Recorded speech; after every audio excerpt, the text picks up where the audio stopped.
오늘 본문은 어제의 말씀에 이어서 예수님과 사마리아 여인이 대화하는 장면에서 시작됩니다. 예수님께서 앞서 14절에서 영원히 목마르지 않는 샘물을 말씀하시자 여자는 즉각적으로 오늘 15절에 말합니다. 여자가 이르되 주여 그런 물을 내게 주사 목마르지도 않고 또 여기 물 기르러 오지도 않게 하옵소서. 이 여자의 관심은 여전히 육신의 편리함에 있었습니다. 그녀에게 구원은 그저 남들의 눈을 피해서 뜨거운 대낮에 물을 기르러 오는 수고를 덜어주는 그런 정도였습니다. 당장의 고달픈 현실만 해결만 하면 좋겠다라는 이런 마음으로 지금 예수님께 말하고 있는 부분입니다. 그러나 예수님의 관심은 그녀의 물동이가 아니라 그녀의 영혼 깊은 곳에 숨겨진 상처와 죄의 문제였습니다. 여자의 요청에 예수님은 갑자기 다른 말씀을 하십니다. 16절에 보니까 이르시되 가서 내 남편을 불러오라. 방금 전까지만 해도 물 이야기를 계속해서 하고 있었는데 갑자기 남편 이야기를 꺼내는 겁니다. 이것은 여자의 가장 아픈 상처이자 그녀가 감추고 싶었던 수치였습니다. 그동안 5의 남편이 있었고 지금도 한 남자와 살고는 있지만 모두 다 자기의 마음을 헤아린 그런 사람이 없었습니다. 그러니까 숨기고 싶은 여자는 남편이 없다고 그래서 대답을 하게 됩니다. 예수님은 그녀에게 남편이 5이나 있었고 지금 사는 자도 남편이 아님을 정확히 꿰뚫어 보셨습니다. 예수님께서 이렇게 그녀의 치부를 어떻게 보면 드러내는 그런 질문을 하신 이유는 그녀를 부끄럽게 하기 위함이 아니었습니다. 환부를 도려내지 않고는 치유할 수가 없기 때문에 그 환부를 어루만지면서 치유하시려는 목적이 있으셨습니다. 그녀가 세상의 물로 채우려 했던 그 목마름의 실체가 무엇인지 직면하게 하신 겁니다. 그녀는 남편을 통해서 또 사람을 통해서 행복을 찾으려고 했지만 실패하고 말았습니다. 예수님은 그 실패의 자리를 그대로 드러내심으로써 이제는 사람에게서 만족을 찾지 말고 참된 신랑이 되시는 영원한 신랑이 되시는 하나님께 나오라고 초청하시고 있는 부분입니다. 주님은 때로 우리가 기도할 때 우리의 기도를 우리가 원하는 방식대로 들어주지 않을 때도 있습니다. 오히려 우리가 감추고 싶은 죄나 상처나 수치심을 드러낼 때도 있습니다. 그것은 우리를 아프게 하려는 목적이 아니라 그 문제를 해결해야만, 그 아픔을 드러내야만 참된 자유와 평안과 참된 치유를 누릴 수 있기 때문입니다. 자신의 과거가 드러나자 여인은 예수님을 향해서 선지자로 인식하면서 당신은 진정한 선지자이십니다 하면서 그녀의 심정에 있던 급한 예배에 대한 질문으로 또 마음의 그런 갈급함에 대한 질문으로 넘어갑니다. 20절에 보니까 우리 조상들은 이 산에서 예배하였는데 이 산은 사마리아에 있는 그리심산입니다. 이 산에서 예배하였는데 당신들의 말은 예배할 곳이 예루살렘에 있다 하더이다. 이렇게 고백하고 있습니다. 그녀는 예배의 장소를 묻습니다.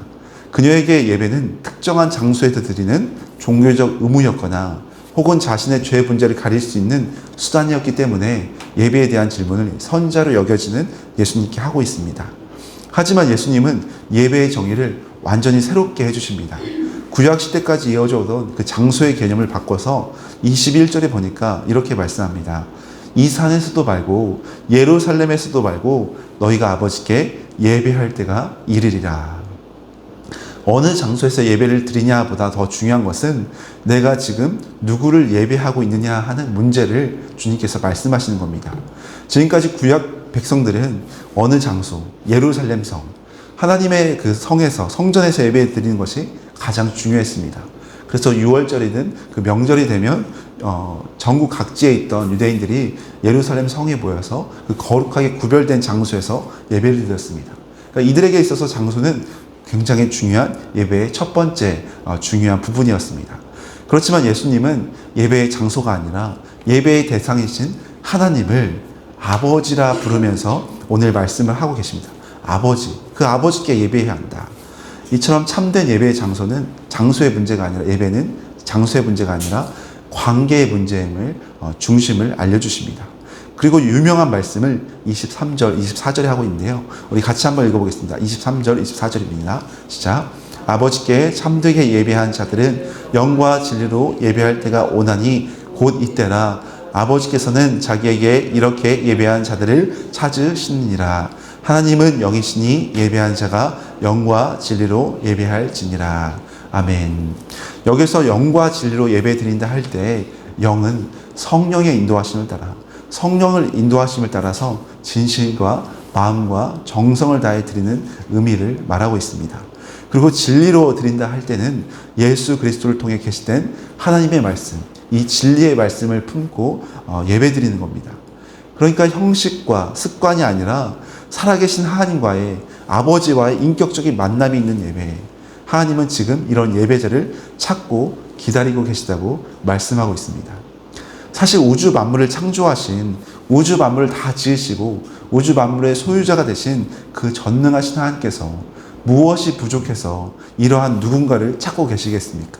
그런 누군가를 찾을 필요가 있으실 필요가 전혀 없는 분입니다. 그럼에도 불구하고 하나님께서는 간절히 찾는 자들이 있다는 겁니다.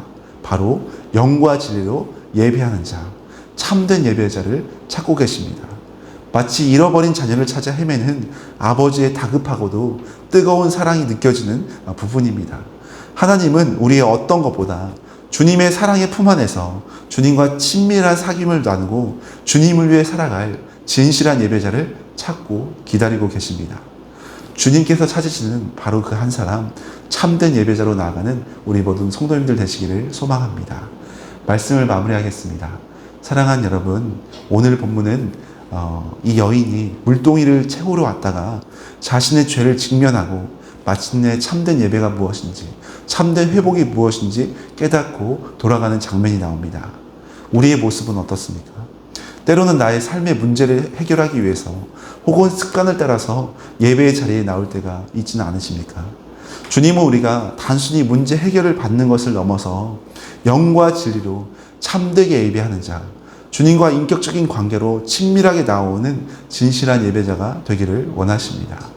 우리의 상처와 아픔까지도 다 아시는 주님 앞에 있는 모습 그대로 나아가는 이 아침, 이 새벽의 기도의 시간이 되시기를 소망합니다.